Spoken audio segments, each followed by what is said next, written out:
Welcome to Mobile Active's first research screencast, where we will be featuring the latest research related to mobiles. This is an initiative we started as part of our own professional development. We thought we would share what we're learning so you too can keep on top of the latest in the academic world of mobiles for development. Today we are going to be profiling 3 papers presented at the 28th International Conference on Human Factors in Computing Systems. We will see how mobile games in China and India are addressing literacy and learn about the experiences of women in Cape Town, South Africa using internet on their mobile phones. Literacy is a crucial determinant for economics and social development, as well as political participation. We have seen mobile phones playing a role in these areas before, but here we showcase how mobile games can address these aspects upstream by targeting literacy. We will see the results of 2 small pilots conducted in rural China and India that used mobile game applications to teach children living in rural villages relevant languages. Although the total adult literacy rate in China is reported to be 93%, illiteracy is widely spread in rural counties. The UNDP reports that the rural literacy rates are varied considerably throughout China, and this can be up to 5 times lower than in richer areas in the same province. Additionally, it is discussed that Chinese proficiency is more important in gaining employment in China. Although it's mandatory to learn English, English is mainly required for high-end jobs. All in all, the Chinese language, with its specialized characters and specific stroke orders, can be a difficult language to learn. This first paper addresses this very need and developed 2 mobile games based on traditional children's games to teach rural children how to write and recognize Chinese characters and practice stroke order. This was one of the first known mobile game applications of its kind. The pilot involved 9 children between the ages of 6 to 10 years old. Over 2 days, the children played mobile games in groups for about 80 minutes. Teachers assisted the game developers in the design process to ensure the relevance to the curricula. A mobile phone with the ability for pen input was essential for these games. In this case, a Nokia N800 internet tablet platform was used. Displayed here is a screenshot of the first game called Multimedia Word. In this game, children are required to recognize and write the correct Chinese character based on hints provided for pronunciation, a sketch, or a photo or other multimedia content. The next task would be to draw the corresponding character with the stylus. The game could be played individually, pairwise, or team competition. The developers also came up with another game called the drumming stroke. In this game, children practice their writing and stroke order. Each child has to write the one stroke and then pass the mobile to the next player. As a team, they have to write the correct Chinese character using the correct stroke order. In the background, drumming music is played, which plays louder and louder as time passes. If there is a mistake, a penalty is incurred, and the music stops. That's when clues are presented, and the players can trace the hint to continue playing. Over a course of 2 days, 9 children tested these games.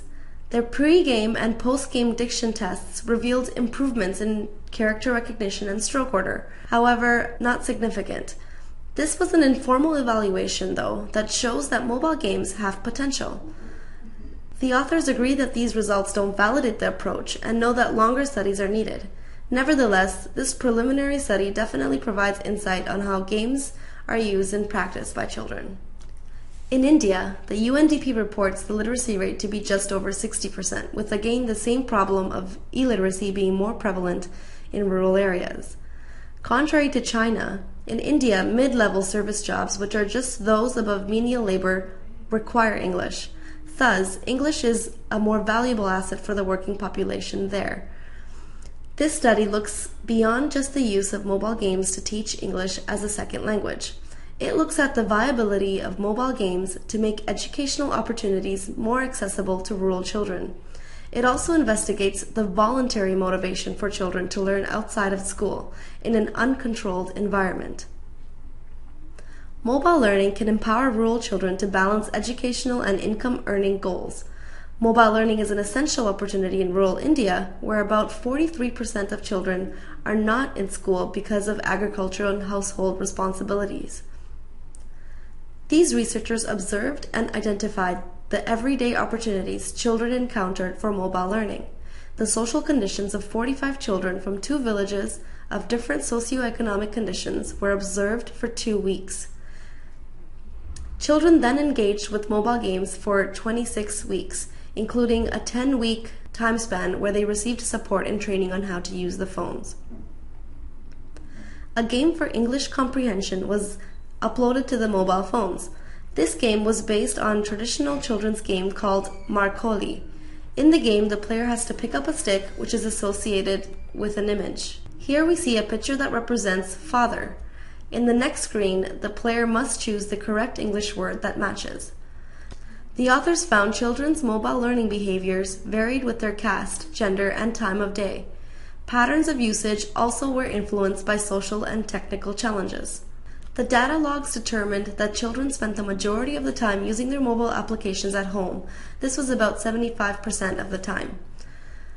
This was usually in the evening as well.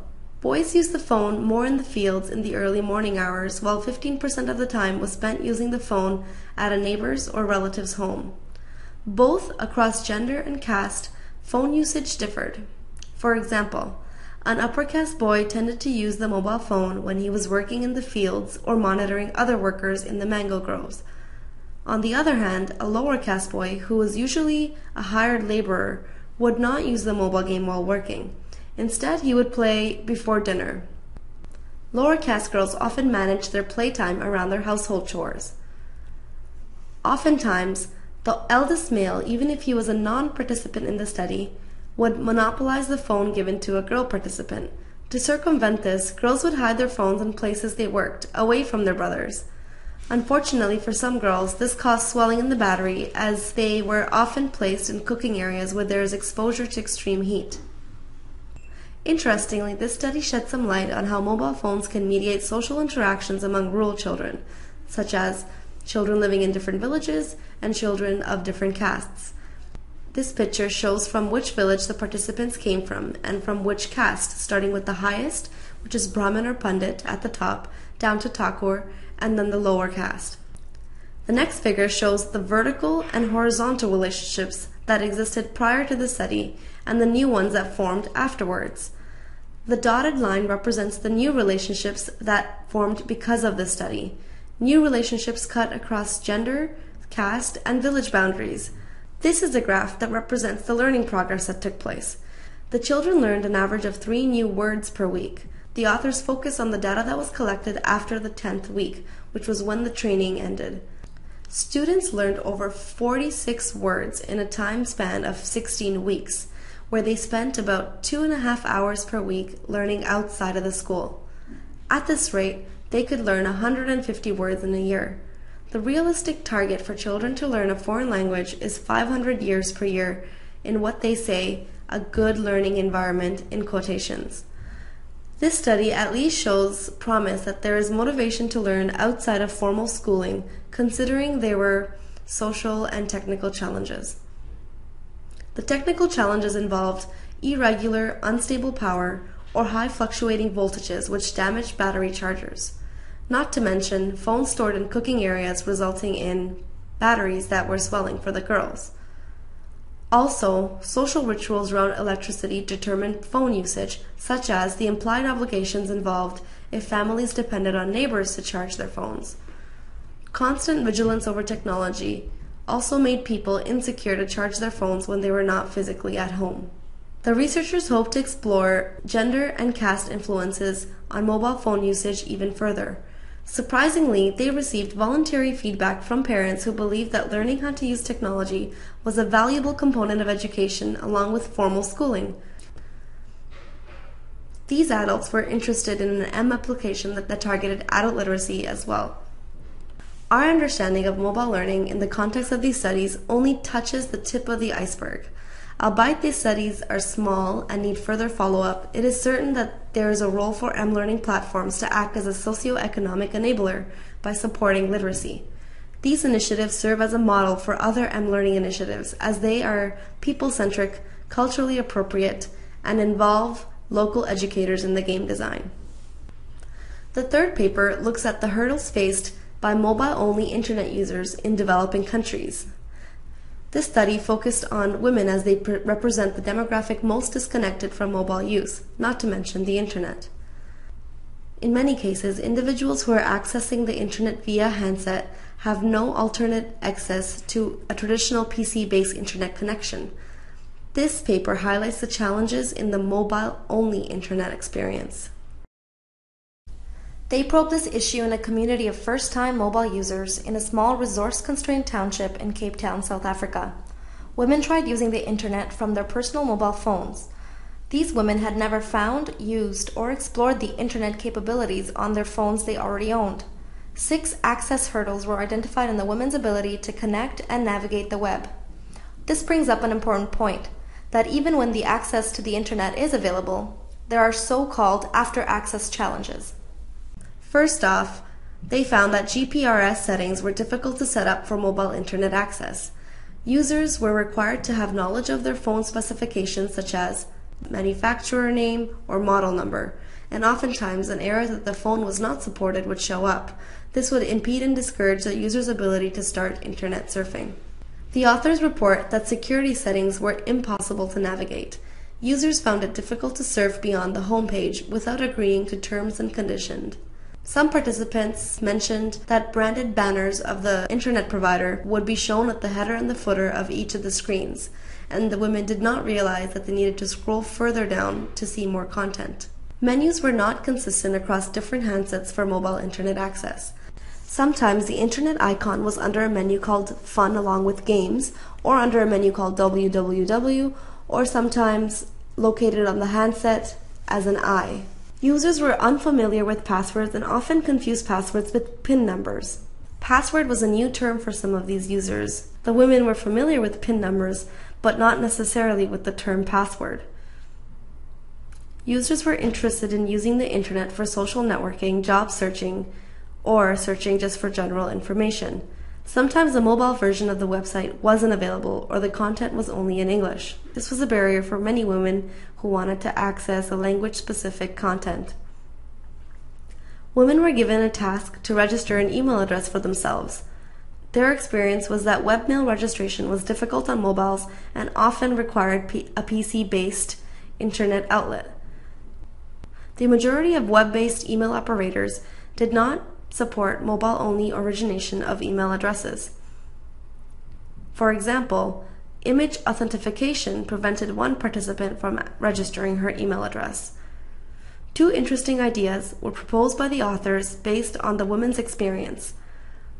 First, perhaps there can be a way for mobile operators to provide their users with an email address that corresponds to their phone number. As depicted on the slide, this would look like phone number at serviceprovider.com. Second, and since the women were overwhelmingly interested in using the internet for job searches, the authors propose a utility that could allow an SMS-based CV generator. This could facilitate the job search process. Overall, from their experience, the authors found that many elements of the mobile internet have been deployed with the assumption that would-be users have access to a PC or have previous experience with a PC-based internet. This is not always true for the majority of people in developing countries. Additionally, this research reveals a different kind of digital divide than what we're used to talking about.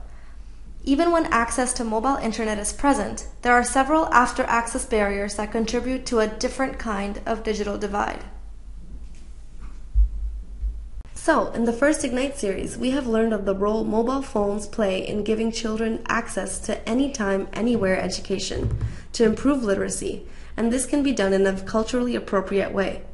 At the same time, we need to involve a discussion of gender and how social conditions interact with mobile technology. Finally, as identified by the experiences of mobile-only internet users, we need to reevaluate our assumptions when designing mobile solutions and keep our user in mind. This screencast is meant to be a brief review in the world of research for mobiles. For a more in-depth understanding of the work presented today, including the context of the authors, please visit our M directory and get carried away.